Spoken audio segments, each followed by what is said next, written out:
नमस्कार दोस्तों, बहुत बहुत स्वागत है आपका एग्जाम गुरुजी के डेली करंट अफेयर्स में। मैं हूं नीलेश और आप सभी का 16 जनवरी के करंट अफेयर्स में स्वागत करता हूं। और आज के करंट अफेयर्स की शुरुआत करते हैं हम आज के विचारों के साथ कि सफलता उन्हीं को मिलती है जो समस्याओं को अवसर में बदल देते हैं। यानी जो समस्याएं होती हैं उनके साथ लड़ते हुए खुद को मजबूत करते हैं और अपने आप को आगे बढ़ाते हैं, उन्हीं को सफलता मिलती है। तो अपने संघर्षों के साथ आगे बढ़ते रहिए। और शुरुआत करिए आज के पहले प्रश्न की। तो जो उत्सव होता है ये कहाँ पर आयोजित किया जाता है? तो ये जो ऊंट उत्सव होता है ये बीकानेर में आयोजित किया जाता है। बीकानेर कहाँ पे? जयपुर पे, सॉरी, राजस्थान में। और राजस्थान को हम लोग विशेषकर ऊँटों की जो सवारी होती है उसके लिए जानते भी हैं। तो वहाँ पर एक बड़ा अच्छा महोत्सव होता है, उसमें विशेषकर विदेशी पर्यटक काफ़ी आते हैं। राजस्थान में शुरू से ही विदेशी पर्यटकों का काफ़ी जमावड़ा रहा है और वहाँ पे जो ऐतिहासिक महल है या वहाँ का जो कल्चर है बहुत आकर्षित करता है, उसको प्रेजेंट बहुत अच्छे से किया जाता है। और जो टूरिज़्म है, कायदे से यदि आप बात करो तो दुनिया के बहुत सारे देशों की जो टूरिज़्म है उसके दम पे उनकी इकोनॉमी चल रही है। ऐसे बहुत सारे छोटे छोटे द्वीप्स मिलेंगे जिनका बोलो तो आप 80% से लेकर 90% तक जो उनकी इकोनॉमी है वो सिर्फ टूरिज्म के दम पे चल रही है। और उसमें उनका इन्वेस्टमेंट नहीं है, बस उनने उसकी जो साफ़ सफाई है, साज सज्जा है, स्वच्छता है, उसको बहुत मेंटेन करके रखा हुआ है। और जो उनको नेचुरल चीज़ें मिली हैं उसको बहुत अच्छे से मेंटेन किया हुआ है। और जो हमारे यहाँ पुराना एक कहावत है या बोले वाक्य है कि जो अतिथि देवो भव है ना, तो वो हमसे ज़्यादा अच्छा उसको फॉलो करते हैं, सिक्योरिटी अच्छी प्रोवाइड करते हैं। तो इसी प्रकार से जो राजस्थान है, राजस्थान में उन्होंने अपने कल्चर को बहुत मेंटेन रखा, जो वहाँ के महल है उसको बहुत मेंटेन रखा और इकोनॉमी को बूस्ट करता है। बहुत ग्राउंड लेवल से इकोनॉमी को बूस्ट करने वाला एरिया होता है टूरिज्म। और सही बात की जाए, स्वच्छता और बहुत सारी एक संस्कृति के दम पे मतलब बहुत ही कम इन्वेस्टमेंट के साथ आप मैक्सिमम इनकम इस पे ले सकते हैं यदि हम अर्थव्यवस्था की या आर्थिक दृष्टि से देखें तो ठीक इसी प्रकार से बीकानेर क्षेत्र जो है ऊँटों के लिए बहुत फेमस है। हमारे यहाँ जो अभी क्या कहते हैं 26 जनवरी की जो परेड होती है उसमें इनकी एक विशेष क्या कहते हैं, आपको इसका प्रदर्शन भी किया जाता है, करतब भी दिखाते हैं। तो बीकानेर सेना के पास एक गंगा रिसाला नाम का एक कैमल कार भी थी और इसका अभी उसमें जब आप 26 जनवरी की परेड देखेंगे आपको दिखेगा भी, वहाँ उनकी हाइट काफ़ी अच्छा होती है। 1975 में इसको भंग कर दिया गया। तो 1965 में भारत पाकिस्तान के युद्ध में इन्होंने कार्रवाई भी देखी थी। और यहाँ पर जो भारत पाकिस्तान की जो सीमा है वहाँ पर इसके लिए अंतर्राष्ट्रीय गश्त करने के लिए आज भी ऊँटों का प्रयोग किया जाता है। बढ़ते हैं अगले प्रश्न की तरफ। प्रश्न क्रमांक 2 में जनवरी 2024 में 10 दिवसीय दिव्य कला मेला कहाँ पर आयोजित किया गया था? तो ये किया गया था महाराष्ट्र में। और महाराष्ट्र के कहाँ पे किया गया था? तो जनवरी 2012 जनवरी से लेकर के 21 जनवरी 2024 तक नागपुर में इसका आयोजन किया जा रहा है। और दिव्य, आप नाम से समझ में आएगा आपको कि दिव्य कला मेला जो है दिव्यांग उद्यमियों को सशक्त बनाने के लिए किया जाए। एक बहुत ही अच्छी पहल है। और क्योंकि जो दिव्यांग होते हैं उनको बहुत सारे क्या होते हैं, स्ट्रगल्स होते हैं, उनके साथ समय परेशानियां होती हैं। तो उनके लिए जो हमारे यहाँ का दिव्यांगजन सशक्तिकरण विभाग है या जिसे हम लोग DEPWD बोलते हैं, सामाजिक न्याय अधिकारिता मंत्रालय, भारत सरकार के द्वारा इसकी मदद से, है ना, NDFDC की मदद से इसको पूरा एक जो राष्ट्रीय विकलांग वित्त और विकास निगम है ये सब मिल करके ये मेले का आयोजन करते हैं। इनको मोटिवेट करते हैं आगे बढ़ने के लिए, कुछ नया करने के लिए। सरकार की एक ये पहल है। और इसकी जो ये जो चल रहा है नागपुर 2022 से लगातार इसका 13वां मेला होगा, श्रृंखला जो चल रही है इसकी। और इसके पहले ये अपने यहाँ इंदौर भोपाल में भी हो चुका है, ठीक है। और जो NDFC की बात करी जाए तो ये जो है सामाजिक न्याय और अधिकारिता मंत्रालय के अंतर्गत दिव्यांगजन सशक्तिकरण विभाग के तहत एक शीर्ष संगठन है। इसकी स्थापना जो परिचालन इसका 1907 से किया गया था। प्रश्न क्रमांक 3 में आए तो मूल्य 2.0 की शुरुआत किसके द्वारा की गई है? आज के करंट अफेयर्स में आपको बहुत सारे जो बोले तो टर्मिनोलॉजी या एक सिंगल वर्ड आपको मिलेंगे। आप MPPSC का पेपर उठा करके देखिएगा, बहुत ज़्यादा प्रश्न इन चीज़ों से पूछे जाते हैं, एक शब्द से बहुत प्रश्न बनते हैं, ठीक है। तो इनको आप एक जगह नोट भी कर सकते हैं, हालांकि PDF टेलीग्राम चैनल पे आपको उपलब्ध रहेगी। तो मूल 2.0 की शुरुआत किसके द्वारा की गई? तो ये की गई है UGC के द्वारा। और जिनका अभी असिस्टेंट प्रोफेसर का एग्जाम है उनके लिए बहुत महत्वपूर्ण हो जाता है ये प्रोग्राम, ठीक है। मूल्य 2.0 क्या है? यह एक प्रकार का UGC ने इसको, जो अभी हमारी नई राष्ट्रीय शिक्षा नीति आई है 2020 NEP 2020, इसकी सिफारिशों के आधार पर इसको लागू किया है। यहाँ पर छात्रों को जो मौलिक कर्तव्य हैं या उनके जो संविधान मूल्य हैं, इथिक्स हैं, उनके अंदर उनको क्या करना है, सिखाना है, उनको उसको आगे बढ़ाना है। तो सर इसमें जो हायर एजुकेशन डिपार्टमेंट है उसका इसके लिए अलग से पाठ्यक्रम है और जो उसकी किस प्रकार से उनको एजुकेट किया जाए, इन सब चीज़ों पर केंद्रित करता है। ठीक है, और उनको मतलब देश और दुनिया के बारे में जो नई नई क्या कहते हैं उनके जो मूल्य होते हैं उनके अंदर वो मूल्य होने चाहिए, जागरूकता पैदा करता है। ठीक है, और क्या आचरण होना चाहिए, हमारा वैज्ञानिक स्वभाव हमारा क्या होना चाहिए, हमारे एक नागरिक के क्या मूल्य, जीवन कौशल किस प्रकार है, इन पूरी एक तरह से बोलो कंप्लीट एजुकेशन, यानी आपका सर्वांगीण शिक्षा में आपको क्या करना है, विकास करना है। ये लोग कई प्रकार के जो सोशल वर्क होते हैं, सामुदायिक कार्यक्रम होते हैं, इनमें भी इन्वॉल्व होते हैं। ये सब इस पूरे के पूरे प्रोग्राम का उद्देश्य है मोटा मोटा। इसके बारे में और अधिक डिटेल पीडीएफ में रहेगी, आप वहां से उसको देख लेंगे। अगला प्रश्न है प्रोजेक्ट सौर संकल्प, ये किसके द्वारा शुरू किया गया है? तो जो प्रोजेक्ट सौर संकल्प है ये भारतीय सेना के द्वारा शुरू किया गया है, और हमारी जो सेना है इसका एक बहुत बड़ा गौरवशाली इतिहास रहा है। और उसमें क्या है कि अब इतने बड़े इतिहास को सेना चाहती है कि हम एक संरक्षित करके रखें, क्योंकि ये हमारा बहुत समृद्ध इतिहास है। सेना जो है हमारी एक तरह से आप एक हमारी जीवन रक्षक के साथ साथ इतनी ऐतिहासिक लड़ाइयाँ लड़ी हैं, उन्होंने बलिदान दिया इस देश के लिए। तो हम धीरे धीरे आप देख रहे हैं कि जैसे जैसे समय गुजरता है तो उन इतिहासों को लोग ना भूलें। अब एक सुविधा आ गई डिजिटली, तो इसको हम डिजिटली क्या करके रखें, इसको कलेक्ट करके रखें। तो इन्हीं सब चीज़ों को करने के लिए क्या किया इन्होंने, जो भी अपने भविष्य में चीज़ों को बचा के रखना चाहते, तो ऑडियो वीडियो विजुअल्स हो गए, इनके फोटोग्राफ्स हो गए, इन सबको ये संकलित करके रखना चाह रहे हैं। जब हमारी 48 से लेकर के 61 गोवा मुक्ति हो, चाहे 65 का और 71 का भारत का पाकिस्तान का युद्ध हो, कारगिल युद्ध हो, इन सब चीज़ों को ये क्या करके एक समेट के रखना चाह रहे हैं, एक जगह डिजिटली संजो के रखना चाह रहे हैं, ताकि हम अपनी उस विरासत को देख सकें कि हम कितने संघर्षों के बाद यहाँ तक पहुँचे हैं, हमारी सेना का कितना बड़ा योगदान रहा है।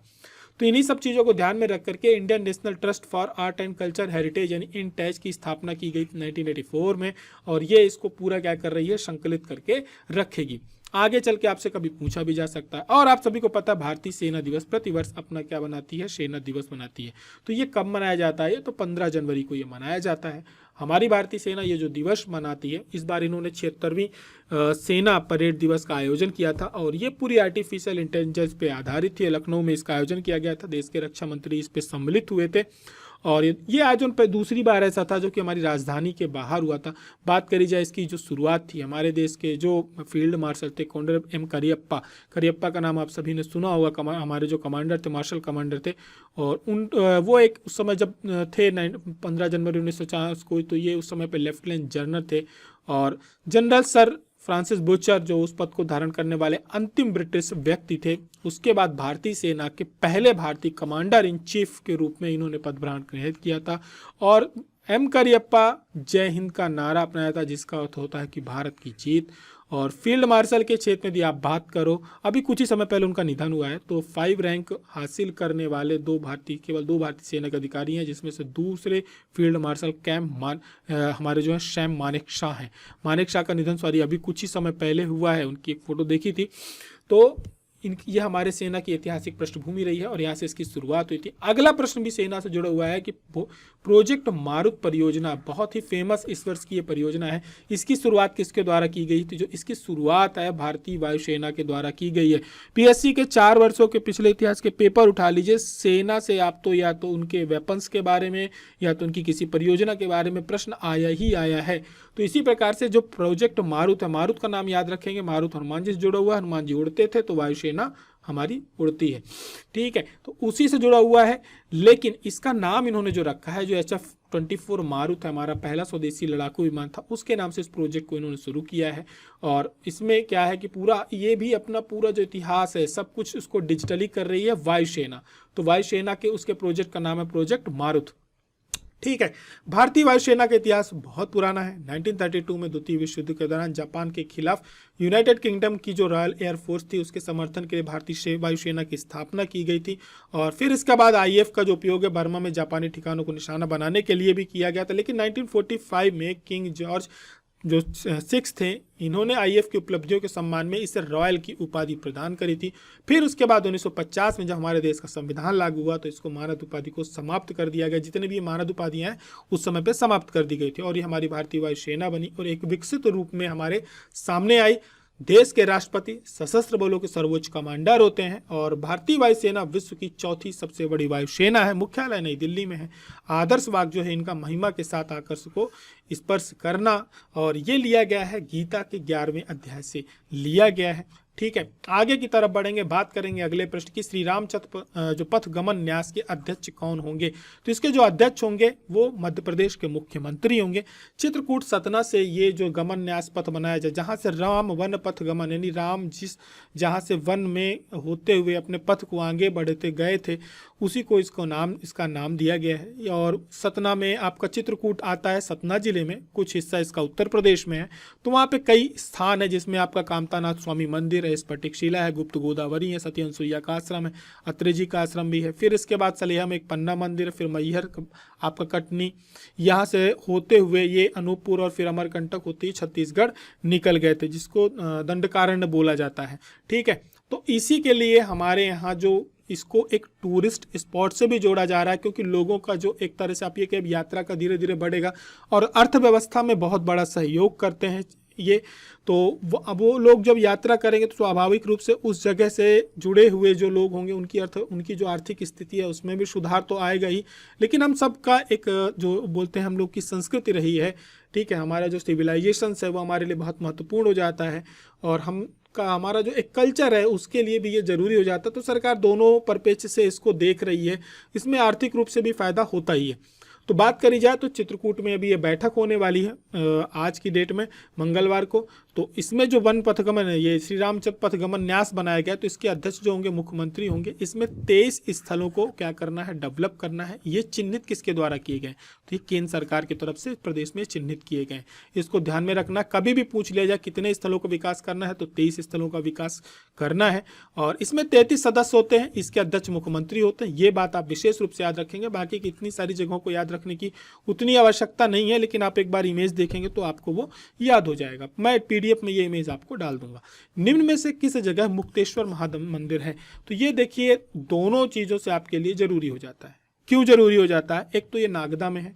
नागदा छोटी मोटी जगह नहीं है। यदि आप हमारा जो आद्यकाल का इतिहास है जब वो पढ़ेंगे तो आपको मालूम पड़ेगा कि इसका जो संबंध है वो हमारे हड़प्पा काल से भी रहा है। लेकिन वर्तमान में क्यों खबरों में है? इसलिए है क्योंकि अभी 22 जनवरी को जो क्या कहते हैं अयोध्या में राम मंदिर उत्सव मनाया जा रहा है, तो उसमें मंदिरों को साफ करने के लिए प्रधानमंत्री ने आह्वान किया था। तो जो मुख्यमंत्री हैं उन्होंने मुक्तेश्वर महादेव में पूजा अर्चना करी और साथ में वहाँ पे साफ सफाई करी। इसलिए ये मंदिर आपके लिए महत्वपूर्ण हो जाता है। मंदिरों से बहुत प्रश्न पूछे जाते हैं, तो वहाँ पे पौधारोपण वगैरह भी किया है। तो लेकिन नागदा आता जो है वो आपके उज्जैन जिला के अंतर्गत आता है। इसको नवीन जिला बनाने के लिए जो हमारे पूर्व मुख्यमंत्री थे उनके द्वारा घोषणा भी की गई थी।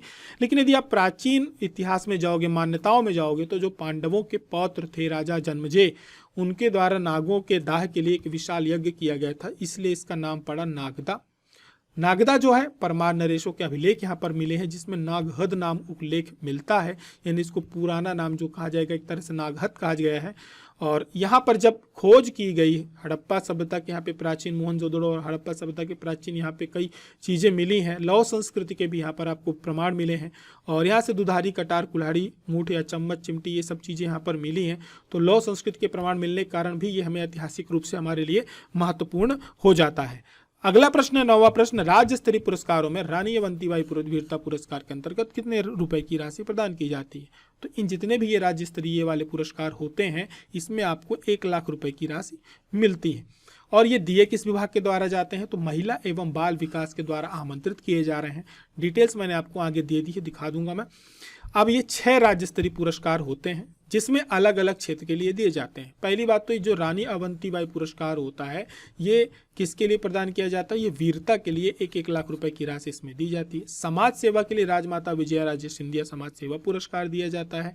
ठीक इसी प्रकार से व्यक्ति द्वारा समाज सेवा के लिए विष्णु कुमार पुरस्कार मिलता है, इसमें भी 1-1 लाख रुपए की सम्मान राशि मिलती है। नारी सम्मान के लिए मुख्यमंत्री नारी रक्षा सम्मान ये दिया जाता है, 1 लाख रुपए प्रदेश स्तर पे, 50,000 रुपए जिला स्तर पे दिया जाता है। जो अच्छा साहसिक कार्य करते हैं तो अरुणा शानबाग साहस पुरस्कार, उनको 1 लाख रुपए राशि के साथ पुरस्कृत किया जाता है। पुरुष या महिलाओं की सुरक्षा के लिए राष्ट्रमाता पद्मावती पुरस्कार में इसमें भी 1-1 लाख रुपए की राशि दी जाती है। ये यहाँ पर डिटेल है कौन सा पुरस्कार किसको मिलता है, महिला, समाज सेवा, पुरुष सेवा, साहसिक कार्य हेतु। राशि सबको आपको 1 लाख रुपए दिखेगी। केवल मुख्यमंत्री नारी सम्मान रक्षा पुरस्कार में 50,000 रुपए वो भी जिला स्तर पे दिए जाते हैं। आज का आखिरी प्रश्न, हाल ही में राहगिरी उत्सव कहाँ मनाया गया है?